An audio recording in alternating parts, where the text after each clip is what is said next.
Okay, so if you're watching this video, you're thinking about teaching English abroad. Maybe you're thinking you're tired of your job. Maybe you just want a fresh start. Shit, maybe you just like to travel. Or maybe you just like, I want to do something new. I don't know. But either way, you're curious about it. Or maybe you just fuck with me. You want to watch the video. But either way, my name is Ariana Monet. And I've been teaching English abroad here in South Korea for 7 months in Seoul.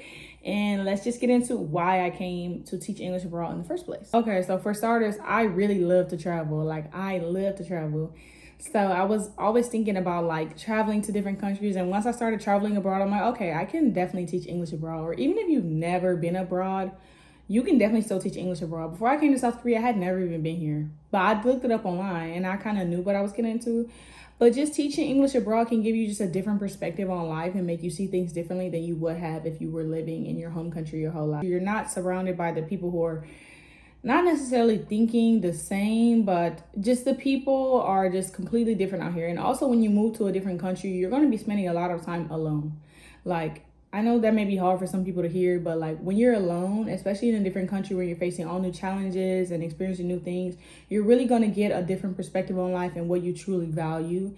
And you also, since I've been here, I've been starting to appreciate the little things from my home country that I maybe have not thought about the privilege of having. So it's really nice to be able to see your country from the outside looking in. It makes you just appreciate things a little bit more.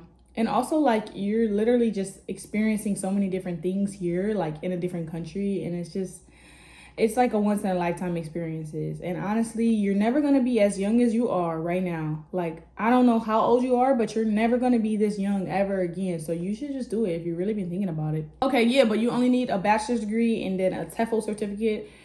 But honestly, if you want to teach English abroad, you really just have to be a native English speaker. A lot of countries, like, you probably have to go somewhere that's a little like less developed if you want to teach English abroad without a degree.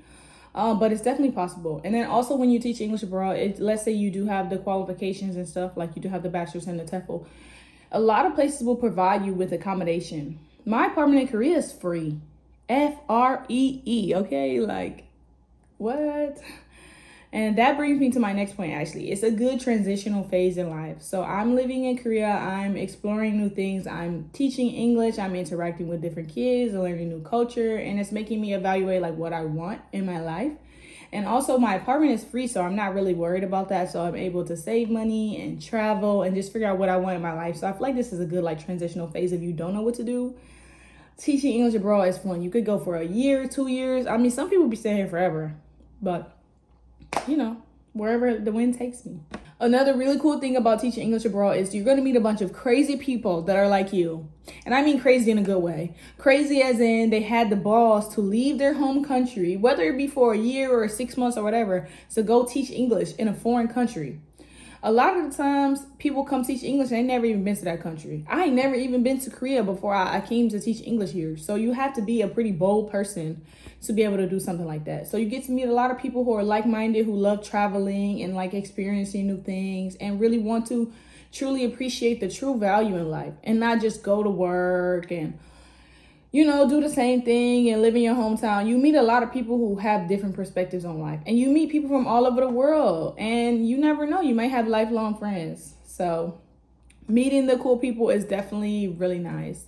I would also encourage you to definitely meet local people as well. That gives you a different perspective. But I think you should have a balance of having other foreigner friends who are understanding your experience and what you're going through. And maybe you guys can experience new things together. And also meeting local people to give you more of like the culture experience and like how growing up in like a different country, for my example, South Korea, is a lot different from the United States. And also when you meet these locals in a foreign country, they're speaking English, right? Because obviously I don't speak Korean. But a lot of them have like lived abroad. So they will be really interested in like your experience and why you like Korea and why you like their country. And they'll be able to tell you like, oh, you should try this food. You should go here. Like especially in Korea, my local friends have been putting me on with like makeup stores that I can go to, which I didn't even know I could find my shade in Korea, y'all. They got makeup stores for people that's like color me, all the shades.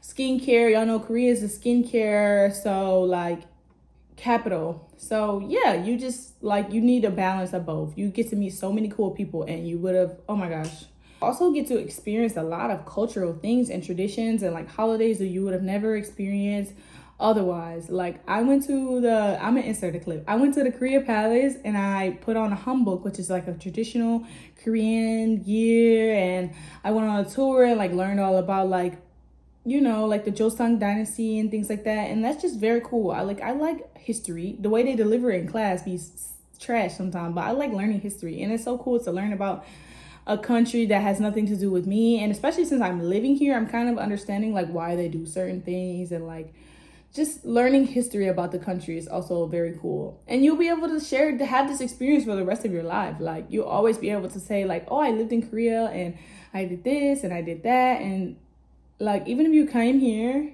to a different country and you hated it, you would learn so much. Like you would learn so much. Like there's no way you cannot grow. Love it or hate it, you're gonna grow a lot and understand like what you truly want in this life.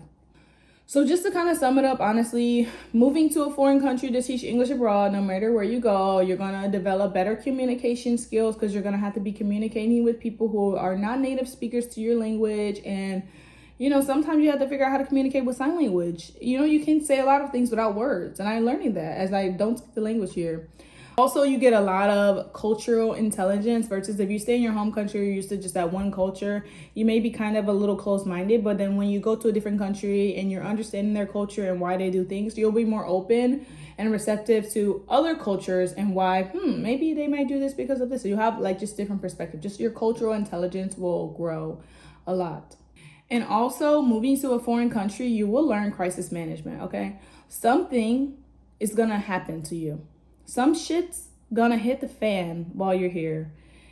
It may be some small, but maybe it's just a collection of small things. You know, the straw that broke the camel's back. Or maybe something really big. You're gonna learn how to better manage a crisis when you're living in a foreign country because you don't have a support system. It's just you, okay? You're gonna figure it out and you're gonna just learn so many things and just growth ultimately. And y'all know I'm all about growth. And if y'all curious more about growth and travel and motivation, and I got travel vlogs from Korea coming soon, tap into my channel, Ariana Monet. And yes, I really appreciate y'all. If y'all stay to the end of the video, I really love you. Thank you so much for watching. And yes, peace out.